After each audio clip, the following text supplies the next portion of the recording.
بسم اللہ الرحمن الرحیم۔ السلام علیکم۔ رسول اللہ صلی اللہ علیہ وسلم ایک دن لوگوں کے ساتھ تشریف رکھتے تھے کہ ایک نیا آدمی خدمت میں حاضر ہوا اور پوچھا، یا رسول اللہ، ایمان کیا ہے؟ نبی کریم صلی اللہ علیہ وسلم فرما کہ ایمان یہ ہے تم اللہ اور اس کے فرشتوں، رسولوں اور اس کی ملاقات پہ ایمان لاؤ اور قیامت کے دن پر ایمان لاؤ۔ انہوں نے پوچھا، یا رسول اللہ، اسلام کیا ہے؟ نبی کریم صلی اللہ علیہ وسلم نے فرمایا کہ اسلام یہ ہے تنہا اللہ کی عبادت کرو اور کسی کو اس کا شریک نہ ٹھہراؤ، نماز قائم کرو اور فرض زکوٰۃ ادا کرو اور رمضان کے روزے رکھو۔ انہوں نے پوچھا، یا رسول اللہ، احسان کیا ہے؟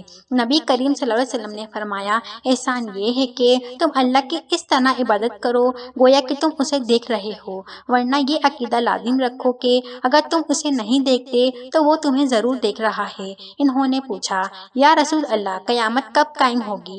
نبی کریم صلی اللہ علیہ وسلم نے فرمایا، جس سے پوچھا جا رہا ہے وہ خود سائل سے زیادہ اس کے واقع ہونے کے متعلق نہیں جانتا، البتہ میں تمہیں اس کے چند نشانیاں بتاتا ہوں۔ جب عورت ایسی اولاد جنے جو اس کے آقا بن جائیں تو قیامت کی نشانی ہے۔ جب ننگے پاؤں ننگے جسم والے لوگوں پر حاکم ہو جائیں تو یہ قیامت کی نشانی ہے۔ قیامت میں ان پانچوں چیزوں میں سے جسے اللہ کے سوا اور کوئی نہیں جانتا، بے شک اللہ ہی کے پاس قیامت کا علم ہے، وہی مینا برساتا ہے، وہی جانتا ہے کہ ماں کے رحم میں کیا ہے، لڑکا یا لڑکی۔ پھر وہ صاحبے اٹھ کر چلے گئے تو نبی کریم صلی اللہ علیہ وسلم نے فرمایا کہ انہیں میرے پاس واپس بلا لاؤ۔ لوگوں نے انہیں تلاش کیا تاکہ نبی صلی اللہ علیہ وسلم کی خدمت میں دوبارہ لائیں، لیکن ان کا کہیں پتہ نہیں تھا۔